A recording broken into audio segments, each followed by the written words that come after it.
하나님 말씀 한번 봅니다. 민수기 14장 6절부터 9절까지 봅니다.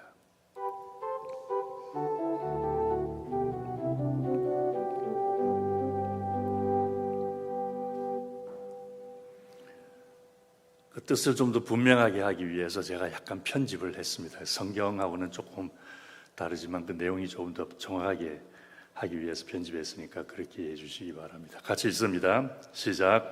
그 땅을 탐지한 자 중 여호수아와 갈렙이 가로되 우리가 두루 다니며 탐지한 땅은 심히 아름다운 땅이라. 여호와께서 우리를 그 땅으로 인도하여 들이시고 그 땅을 우리에게 주시리니 오직 여호와를 거역하지 말라. 또 그 땅 백성을 두려워하지 말라. 그들의 보호자는 그들에게서 떠났고 여호와는 우리와 함께 하시느니라. 아멘. 기도하겠습니다.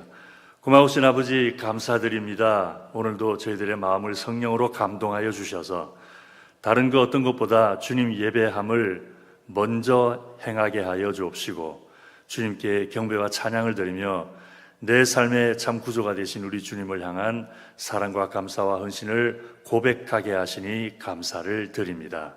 예배 가운데 임하시는 주님의 거룩한 임재로 저희들을 축복하여 주옵시고 이루시는 주님의 역사로 저희들의 삶을 주님 보시기에 더욱더 온전하고 아름답게 만들어 주시옵소서.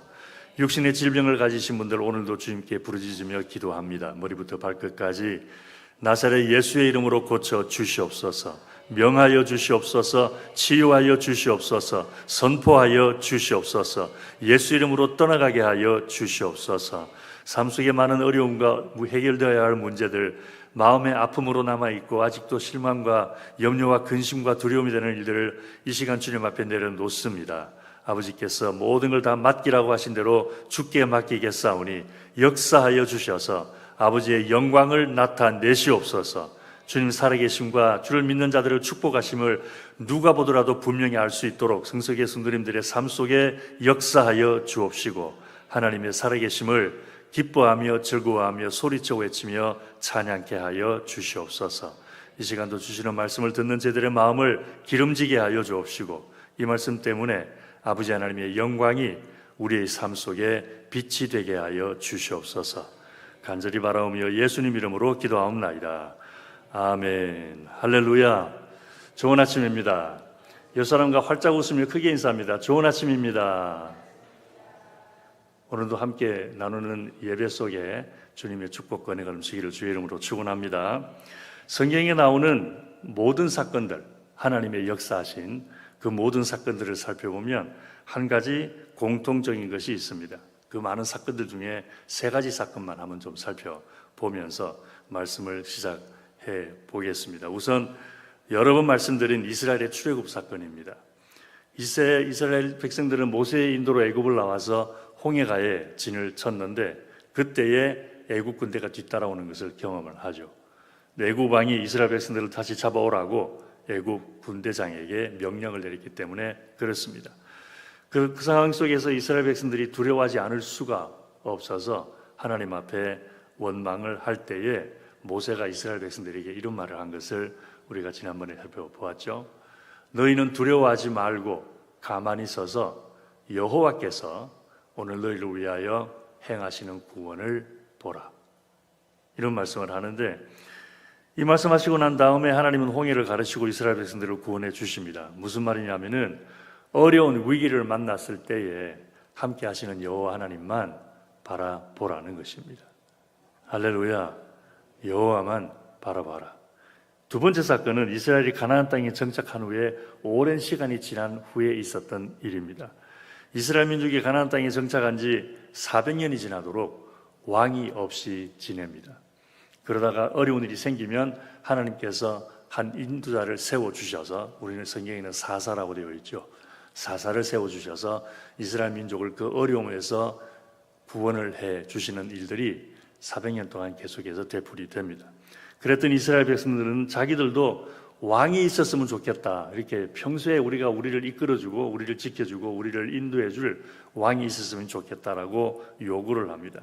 그런데 그 일이 하나님께 기쁨이 되지를 못합니다. 왕을 달라고 하는 말은 이제 더 이상 하나님의 통치를 받기보다는 사람의 지배를 받겠다라는 의미이기 때문에 하나님 앞에 기쁨이 되지를 못했습니다. 그런데도 불구하고 이스라엘 백성은 고집을 부리기 시작을 하죠. 그래서 하나님이 할 수 없이 왕을 세워주셔서 사울이라고 하는 청년을 왕으로 세워주십니다.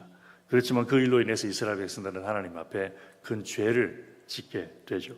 그때 선지자 사무엘이 나섭니다. 그리고는 하나님을 배신한 이스라엘 백성들을 호되게 책망을 합니다. 그러면서 한 말이 이 말입니다. 나는 너희를 위하여 기도하기를 쉬는 죄를 결단코 범치 아니하고 선하고 의로운 도로 너희를 가르치겠다. 너희는 오직 너희 마음을 다하여 여호와를 섬겨라. 이런 말로 권면을 합니다. 왕이 생겼다고 해서 그 왕이 너희들을 지켜주는 것 아니다. 왕을 세웠다고 해서 그 왕이 너희들을 먹고 살리게 해주는 것도 아니고 왕이 너희를 이끄는 것도 아니다. 오직 여호와만이 너희를 지키시고 축복하시고 이끄시는 분이시다. 그러니 내가 그것을 너희들에게 가르치겠고 그것을 위하여 내가 기도를 할 테니 너희들은 왕을 따르기보다는 여호와만을 바라보아라. 이런 말을 한 것입니다. 그리고 세 번째 사건이 이제 오늘 본문으로 읽은 내용입니다. 애굽을 나온 이스라엘 백성들은 약 1년 후에, 그렇게 오랜 세월은 아니었죠. 약 1년 후에 가나안 땅 변방에까지 왔습니다. 가데스 바네아라고 하는 지역까지 와서 이제 가나안 땅에 들어가게 되었는데, 먼저 그 땅에 들어가기 전에 정탐꾼들을 보내죠. 정탐꾼들을 보내가지고 그 땅을 정탐을 해보고 우리가 어디로 가야 될지, 어떻게 해야 될지, 어떤 사람들과 싸워야 할지를 좀 보고 와라. 그래서 정탐꾼들을 보냈습니다.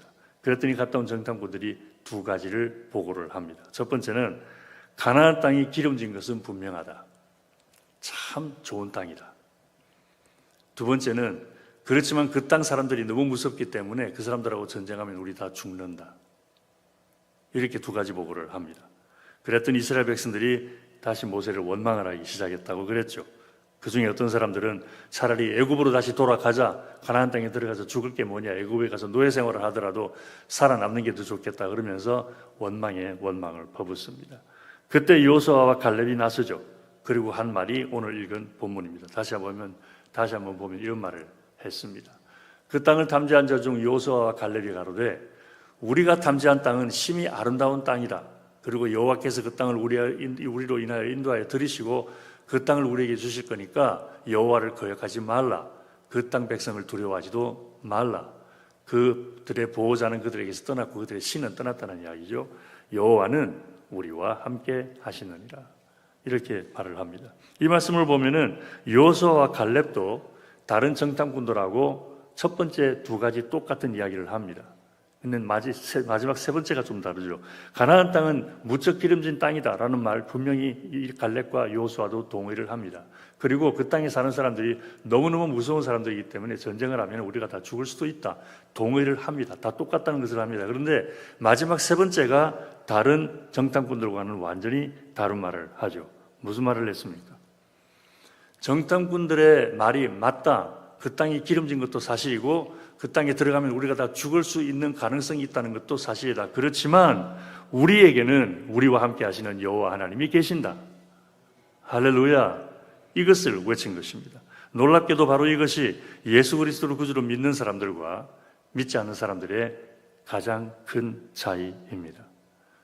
사실 겉으로 보면은 예수 믿는 사람이나 안 믿는 사람이나 다른 것이 별로 없습니다.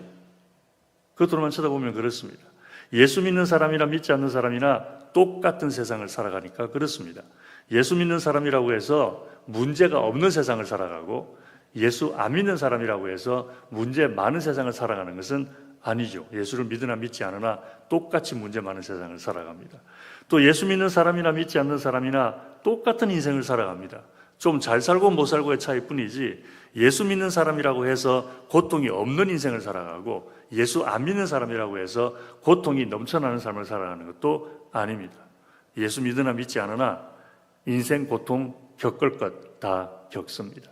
그렇다면 예수 믿는 사람과 믿지 않는 사람의 차이가 무엇이라는 겁니까?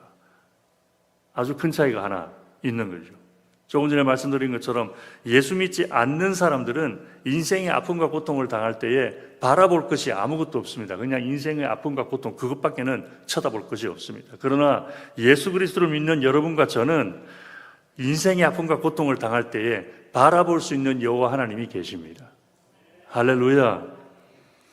예수를 구주로 믿는 사람들은 인생의 아픔과 고통 속에서 눈을 들어 바라볼 수 있는 여호와 하나님이 계시다는 것, 우리를 도와주시고 우리를 이끌어주시고 우리를 축복하시고 모든 것을 합력하여 복이 되게 하시고 우리가 생각하는 것이나 간구하는 것에 더 능히 채우시는 하나님, 그 하나님을 쳐다볼 수 있다는 그것 자체가 믿는 사람들과 믿지 않는 사람들과의 가장 큰 차이라는 것입니다. 그래서 하나님은 당신들의 백성을 축복하실 때에 자주 언급하신 말씀이 있습니다. 내가 너와 함께 하겠다. 이 말씀을 굉장히 많이 되풀이하십니다. 먼저 하나님은 모세를 부르면서 이런 말씀을 하십니다. 내가 정녕 너와 함께 있으리라. 내가 정녕 너와 함께 있으리라. 근데 보십시다. 하나님께서 모세를 불러서 이스라엘 민족을 애굽에서 이끌어내시는 그 일만 하시도록 시키는 것이라면은, 그리고 하나님이 역사해서 도와줄 것이라면은 내가 너와 함께 하겠다라는 말을 해야 될 필요가 있을까요? 없을까요? 그 말 안 하셔도 크게 상관이 없는 부분입니다. 또 야곱에게도 그런 말씀을 하십니다. 내가 너와 함께 있어. 내가 어디를 가든지 너를 지키며 너를 이끌어 이 땅으로 돌아오게 할지라. 내가 내게 허락한 것을 다 이루기까지 너를 떠나지 아니하리라. 함께 하겠다는 말씀을 해주시는데, 여기서도 마찬가지입니다. 함께 하신다는 말씀을 빼버리고 내가 너를 반드시 이끌어 이 땅에 돌아오게 해주겠다, 이 말씀만 하셔도 크게 문제가 되지 않는 부분인데, 함께 하겠다는 말을 먼저 하시고 나중에 또 하십니다. 두 분을 되풀이해서 하십니다. 뿐만 아니라 예수님은 십자가에 못 박혀 돌아가신 후에 부활하시고 나서 제자들에게 땅끝까지 복음을 전하라는 사명을 주시죠. 그러면서도 이런 말씀을 하십니다. 너희는 가서 모든 족속으로 제자를 삼아 아버지와 아들과 성령의 이름으로 세례를 주고 내가 너희에게 분부한 모든 것을 가르쳐 지키게 하라. 볼지어다 내가 세상 끝날까지 너희와 항상 함께 있으리라. 이런 말씀을 하십니다. 여기서도 제자들에게 하늘나라의 일을 맡기시는 것이라면은, 명하시는 것이라면은 내가 너와 함께 있겠다라는 말씀 안 하시고 그냥 가서 복음을 전해라 이렇게만 말씀하셔도 제자들은 순종을 해야 합니다. 왜냐하면 예수님은 구주 그리스도가 되시니까. 그런데 함께 하시다는 말씀을 곁들이십니다. 뿐만 아니라 십자가에 못 박혀 돌아가시 전부터 이런 말씀을 하셨죠. 내가 아버지께 구하겠으니 그가 또 다른 보혜사를 보내사 너희와 영원토록 함께 있게 하리라. 이렇게 함께 하신다는 말, 십자가에 곧 못 박혀 돌아가실 것을 하시고 제자들에게 당신의 죽음에 대한 말씀을 몇 번 하시니까 제자들이 두려웠습니다. 겁이 났습니다.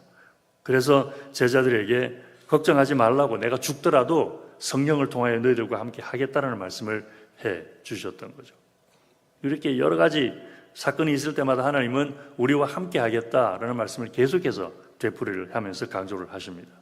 왜 그러셨을까? 생각을 해보면 조금 전에 말씀드린 것처럼 그 말을 할 필요도 없는데, 모세를 부르셨을 때에도 내가 너와 함께 하겠다 그 말씀 안 하셔도 모세는 하나님의 말씀에 순종해야 하는데, 제자들도 마찬가지고 야곱도 마찬가지고 다 그런데 왜 함께 하겠다는 말씀을 계속해서 되풀이하신 것인가 하는 것을 생각을 해보면 그냥 상식적으로 생각할 수 있습니다. 세상은 온전한 세상이 아니기 때문에 그렇습니다. 온전하지가 못합니다. 세상 자체가 온전하지 못하기 때문에 우리가 아무리 노력을 해도 도저히 해결할 수 없는 아픔들이 있습니다.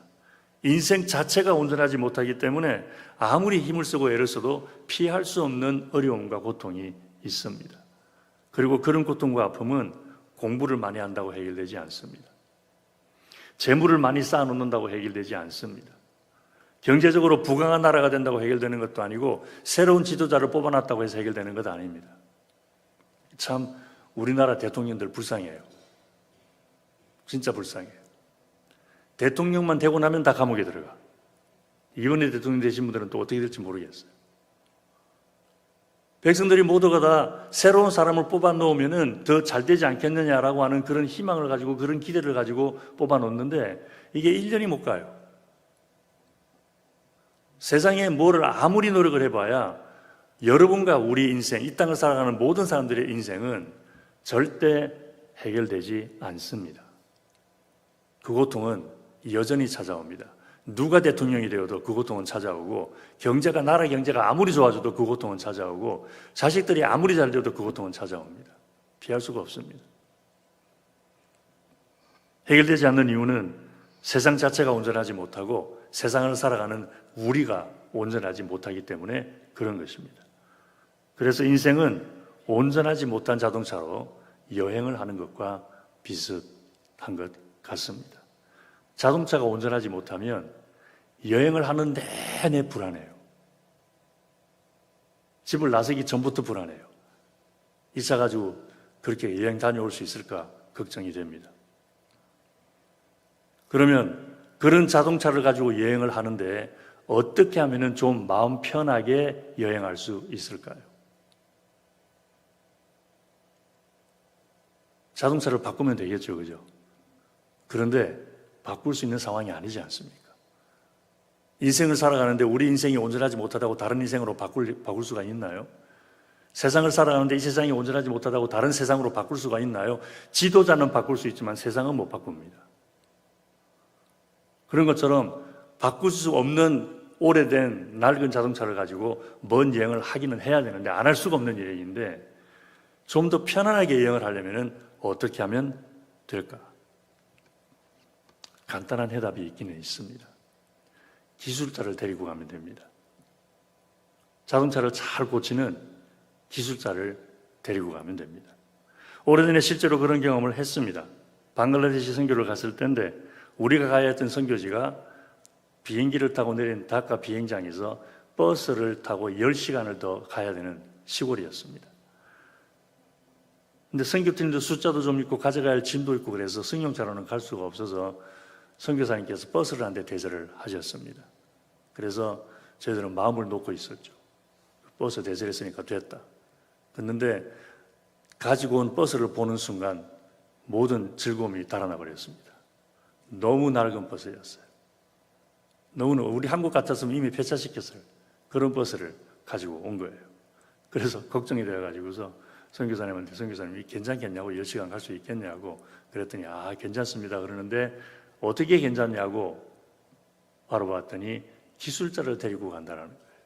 그래서 운전사 외에 두 사람을 더 데리고 가는 거예요. 한 사람은 조수 역할을 하는 사람이고 한 사람이 기술자라 그랬습니다. 그러니까 마음이 좀 놓이는 거예요. 아니나 다를까 한 절반쯤 갔을 때 조그마한 시골 마을 앞에서 버스가 서버립니다. 그런데 기술사가 있으니까 걱정은 되지만 크게 염려는 하지 않은 상황이죠. 한 2시간 뚝딱뚝딱 걸으더니 잘 고쳐서 무사히 목적지까지 도착을 했을 뿐만 아니라 돌아올 때까지 아무 문제가 없었습니다. 기술자가 계속 같이 있었으니까 마음은 좀 편안했죠. 우리가 사는 세상 절대로 온전한 세상 아닙니다. 세상을 살아가는 사람들이 온전하지 못하기 때문에 온전해질 수가 없습니다. 지식이 아무리 늘어나고 과학이 아무리 발전을 해도 나아지지 않습니다. 정치인들이 아무리 바뀌고 경제가 아무리 나아져도 인생의 문제는 여전히 바뀌지 않습니다. 그래서 어제 있었던 고통이 오늘도 있고 오늘 있는 아픔이 내일도 있을 것입니다. 그렇지만 예수 그리스도를 구주로 믿는 우리에게는 그런 아픔과 고통 속에서 바라볼 수 있는 여호와 하나님이 계십니다. 살아 계셔 역사하시는 하나님이 계십니다. 발걸음을 주관하시는 여호와 하나님이 계시고 모든 것을 합력하여 복이 되게 하시는 하나님이 계십니다. 그래서 시편 기자는 이렇게 노래했습니다. 내 영혼아 네가 어찌하여 낭망하며 어찌하여 내 속에서 불안하여 하는고 너는 하나님을 바라라. 그 얼굴의 도우심을 인하여 내가 오히려 찬송하리로다. 예수 그리스도를 구주로 믿지 못하는 사람들은 아픔과 슬픔을 바라보면서 탄식할 수밖에 없을 때에 예수 그리스도를 구주로 믿는 여러분과 저는 하나님을 바라보면서 오히려 찬송할 수 있다라는 것입니다. 할렐루야. 세상이 아무리 어수선해도 예수 그리스도를 구주로 믿는 여러분과 저에게는 함께 하시는 하나님이 계십니다. 그러므로 사랑하는 성수기의 성도님들, 어떤 어려움이 와도 우리와 함께 하시는 여호와 하나님을 바라보십시다. 어떤 시련이 닥쳐도 우리를 도우시는 주님을 바라보십시다. 여호와 하나님은 오늘도 우리와 함께 하시며 우리의 유일한 소망이십니다. 할렐루야. 기도하겠습니다. 아버지 고맙습니다. 오늘도 살아계셔 우리와 함께 하시는 주님을 찬양하며 감사를 드립니다. 어렵고 힘든 가운데에서 바라볼 수 있는 주님이 있다는 것이 얼마나 큰 축복인지 주님께 감사드리며 예배합니다. 사랑하는 성수기의 성도님들, 어렵고 힘든 세상, 어수선한 세상, 아무리 정치인이 바뀌고 경제 전략이 바뀌고 아무리 세상이 나아진다고 해도 여전히 변함없는 삶의 여러 가지 많은 어려움 속에서 주님을 바라볼 때에 우리를 마주보시는 주님의 눈길을 보게 하여 주옵시고, 주님을 바라볼 때에 우리를 도우시는 주님의 손길을 붙잡게 하여 주옵시며, 주님을 바라볼 때에 우리가 생각하는 것보다 더 능히 채우시는 주님의 그 능력을 체험하는 놀라운 감격과 영광이 우리의 삶이 되게 하여 주시옵소서. 간절히 바라오며 예수님 이름으로 기도하옵나이다. 아멘.